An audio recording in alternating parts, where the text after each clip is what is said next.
Firstpost reports from the world's second largest continent. Hello, I'm Alyson Grange. A very warm welcome from Durban, South Africa. We get you the news and the newsmakers from Africa. From elections to climate change to innovations and opportunities. As the world's attention shifts, we report from Africa, the heart of the global south.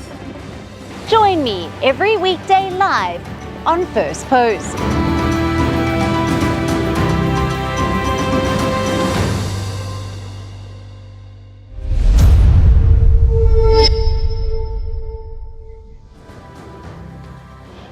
Hello and welcome to Firstpost Africa, where we get you the top stories from the continent and from across the world.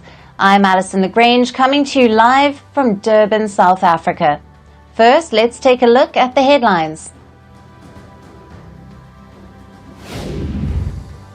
Leaders of G7 nations gather in Italy's Puglia region as Israel's war in Gaza and Russia's war in Ukraine remain on the agenda.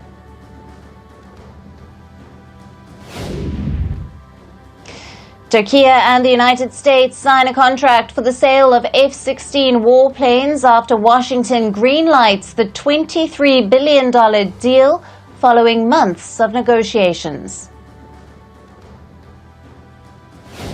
Violent protests and clashes break out in Buenos Aires as Argentina's Senate approves austerity measures proposed by President Javier Milei. South Africa records its first death from Mpox, and at least 4 more have been infected as the government tries to secure more treatment drugs amid an outbreak. Elon Musk says Tesla shareholders are voting by a wide margin to approve his $56 billion pay package ahead of the carmaker's Crunch annual general meeting.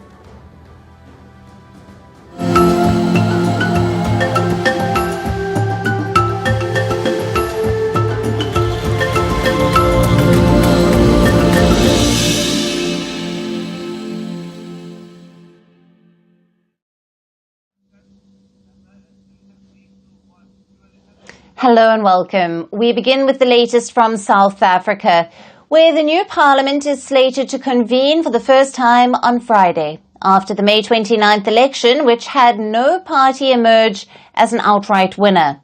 President Cyril Ramaphosa and the ruling African National Congress have been scrambling to form a government with the opposition parties as it seeks to form a unity government.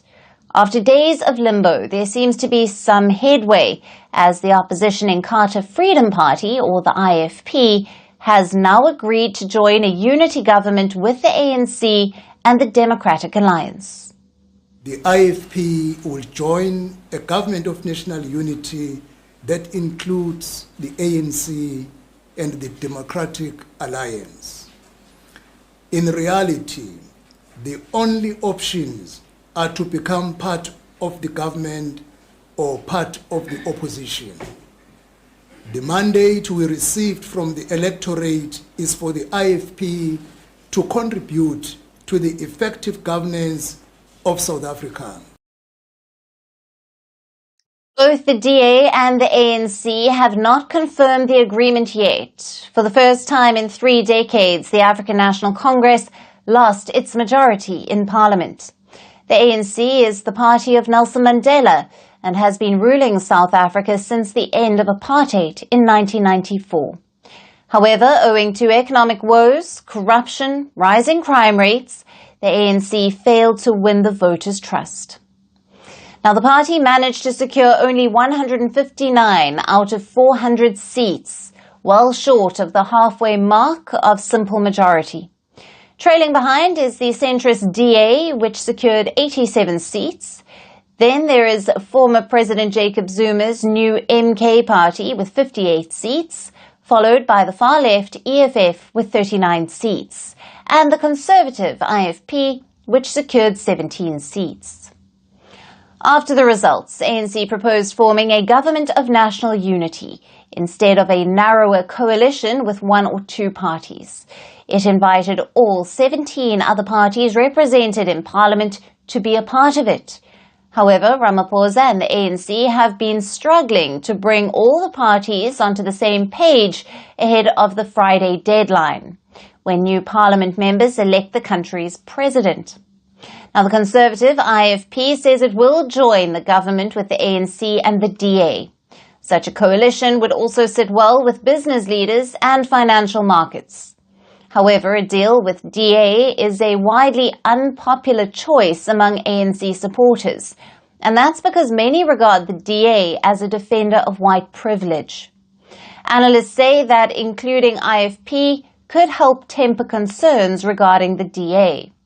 Now, many in the ANC have favoured an alliance with the MK or the EFF, both of which are led by former ANC leaders Jacob Zuma and Julius Malema. However, these two parties have refused to work with the ANC. MK party leader and former President Jacob Zuma even filed an application at the country's top court seeking the postponement of presidential elections scheduled for Friday. However, this bid has been rejected by the court.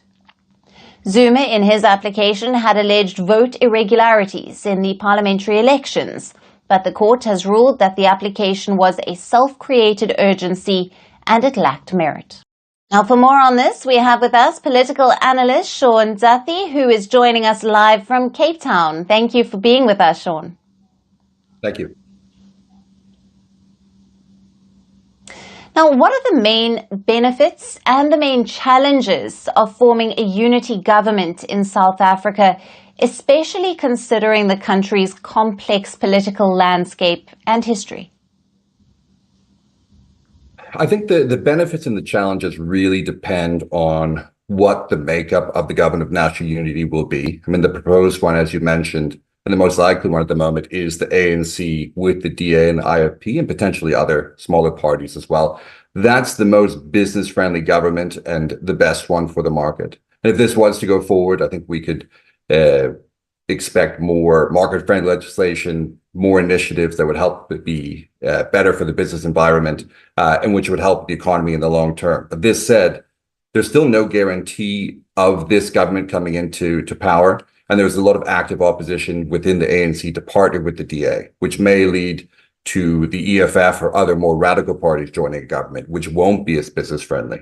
And of course, there's still no guarantee that even if the unity or coalition government actually comes together once formed, whether it will be able to work together, which might lead to policy stasis, as we've seen in municipalities around the country that are governed by coalitions. So there's still lots of challenges ahead for the governance of the country, but I think really the benefits and the challenges going forward will depend on what happens tomorrow.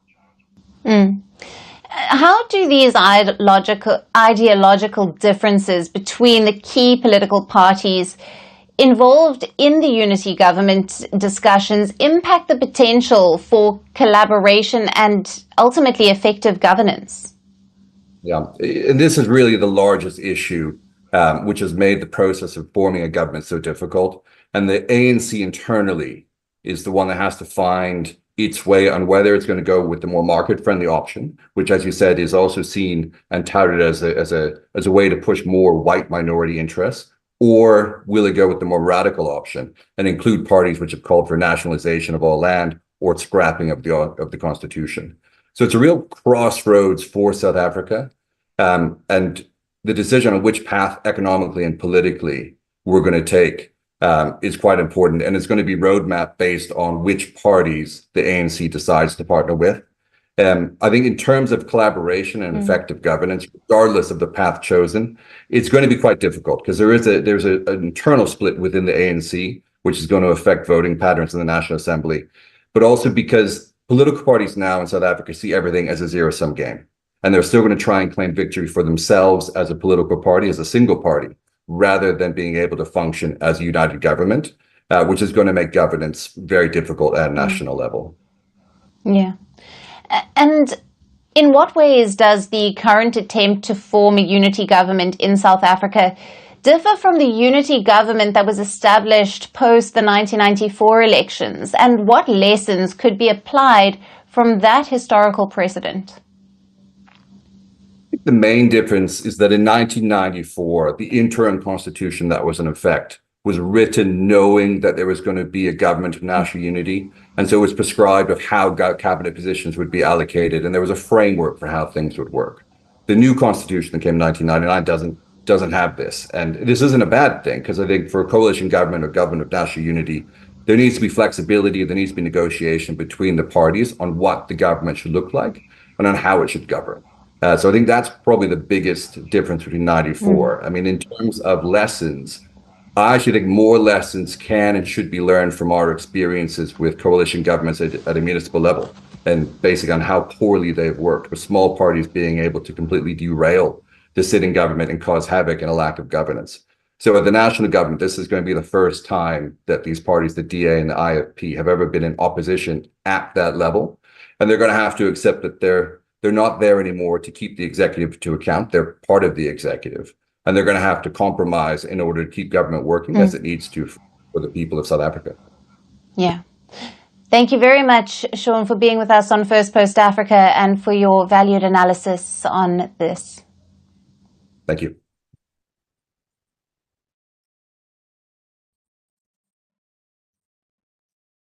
From South Africa, we now shift focus to Sudan, where over 16,000 have been killed and over 12 million displaced in over a year of civil war between the Sudanese army and the RSF paramilitary.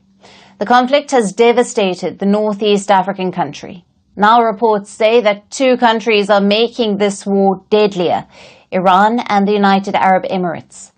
They have reportedly been supplying drones to warring sides in Sudan. Both Iran and the UAE have been accused of violating a United Nations arms embargo, which bars supply of weapons to the Sudanese government and armed factions in Darfur. In March this year, the Sudanese army celebrated an unprecedented military advance. General Abdel Fattah al-Burhan's forces recaptured the state broadcaster's headquarters in the capital Khartoum. However, videos of the attack by the army showed that it was carried out with the help of Iranian-made drones. In January, the Sudanese paramilitary force shot an army drone at the Wadi Sedna military base.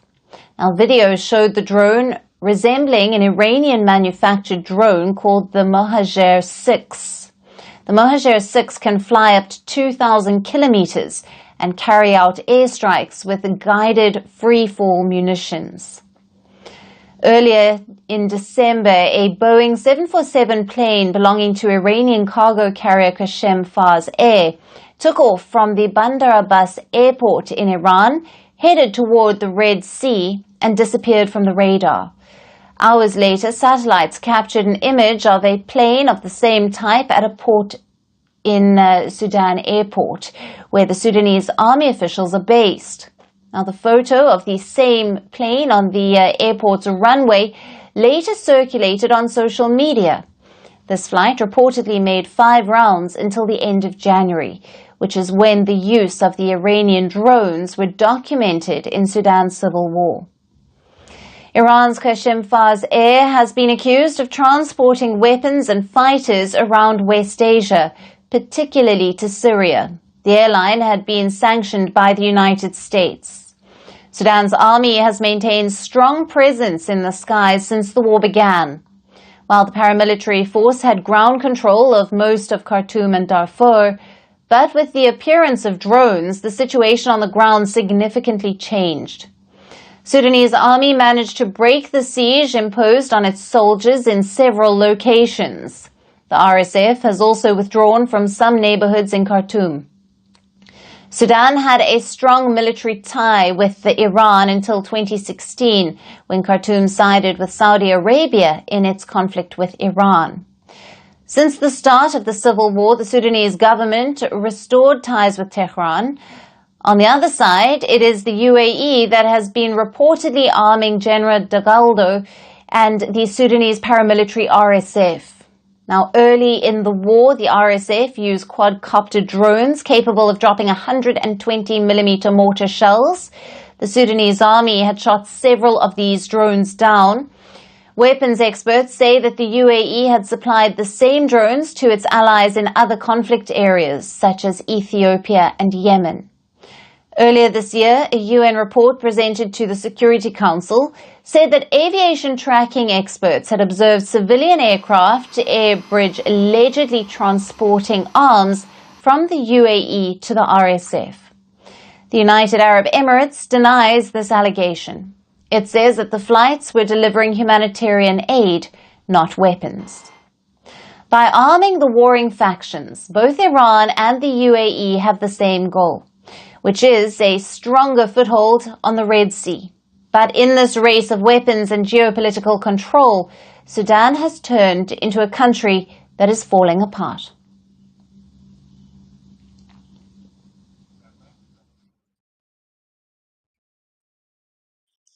Moving on to the Democratic Republic of Congo. In a tragic incident, over 80 people have been killed as a boat capsized on a river near the capital, Kinshasa. Now, the incident took place after a locally made boat carrying more than 270 passengers broke down due to engine failure and sank in the Kwa River. While around 185 of them managed to swim and reach the nearest shore, 86 passengers could not make it alive. Authorities say the incident was caused by night sailing. In a statement on social media, Democratic Republic of Congo President Felix Tshisekedi has said that he was devastated. The president offered condolences to the families of the victims, and he has also called for an investigation into what caused the mishaps and to prevent such a disaster from happening again in the future. Deadly boat accidents are common in the Central African nation of Democratic Republic of Congo. Boats are frequently overcrowded with passengers who are rarely given safety jackets. In October last year, at least 52 people were killed in the northwestern part of the country after a boat carrying more than 300 passengers capsized in the Congo River, while another 6 people were killed months earlier after a boat carrying 150 villagers overturned. Congolese officials have often warned against overloading of boats and have vowed to punish those violating safety measures. Many have to rely on river travel in the country, where the road network is not well established due to its vast forested areas. Most passengers who belong to remote areas are also not able to afford public transport for the few available roads.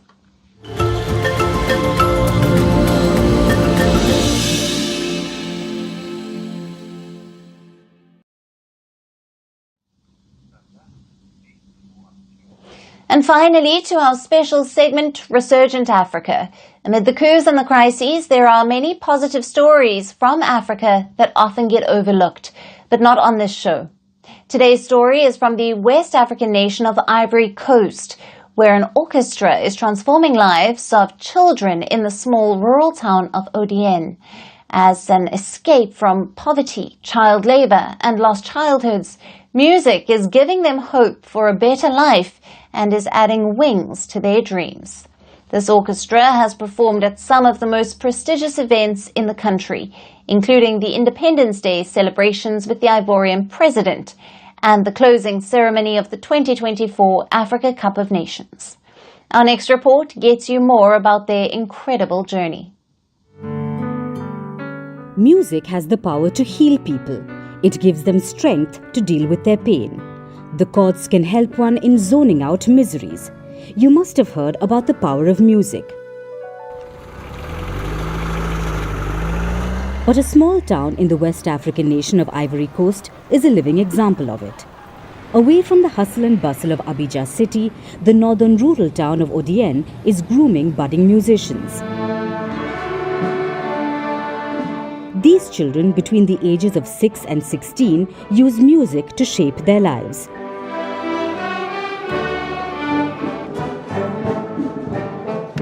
Around 140 children of Odienne have formed an orchestra. ODN relies heavily on agriculture, sometimes involving child labor. The childhood of these youngsters is often lost to poverty and the uncertainty of high unemployment. But in the middle of all this, a bus takes them away from their realities to the joyous world of music. These children gather once a week, but every day a few youngsters gather to practice. The music sessions have given 9-year-old Leila Koulibaly a way of leading her life. I want to be a professional musician because the orchestra changed my life. There's nothing here. The orchestra is important for us. It helps us to organize ourselves well, to tolerate each other and be disciplined.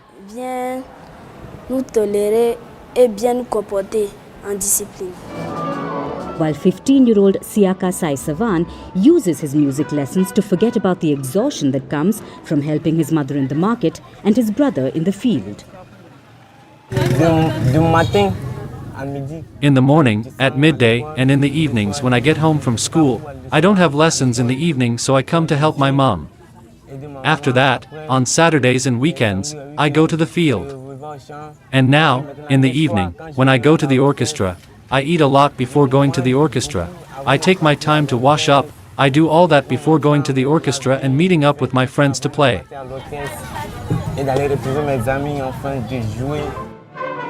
The economic woes are not the only hurdle. They also have to fight conservative parents, especially in predominantly Muslim areas where music is not considered a fit for followers of Islam. Given the situation and the hopes that the orchestra brings to these children, the group's instructor believes it's a crazy project. In fact, we're doing the opposite of what a traditional orchestra does. That is to say, at a traditional orchestra is a gathering of all the best musicians who have passed competitions, who have got their diploma, etc. Here, the ODN Orchestra started by bringing them together as an orchestra, and that's where they learn about instruments, playing technique, music theory, and so on. La technique de jeu, le solfège, la musique et tout. While being taught to tune their instruments, these children also learn to tune in the chords of their lives. The orchestra has given them hopes of a better future and encourages them to fight the harsh realities to chase their ambitions. It has changed my life. Yes, ever since I was little I've dreamt of being a musician. I wanted to play the trombone. Ever since I was a little boy, I've dreamed of being a musician, and now my dream is coming true. They can play Mozart's March of the Priests from the magic flute. Their performance on Coup de Marteau became a hit during the closing ceremony of the Africa Cup of Nations this year. They have also played for Ivory Coast's president, Alassane Ouattara, last year on the anniversary of independence from France in 1960. This shows that despite the odds and hardships, dreams do come true. And these children and their determination are a testament to that.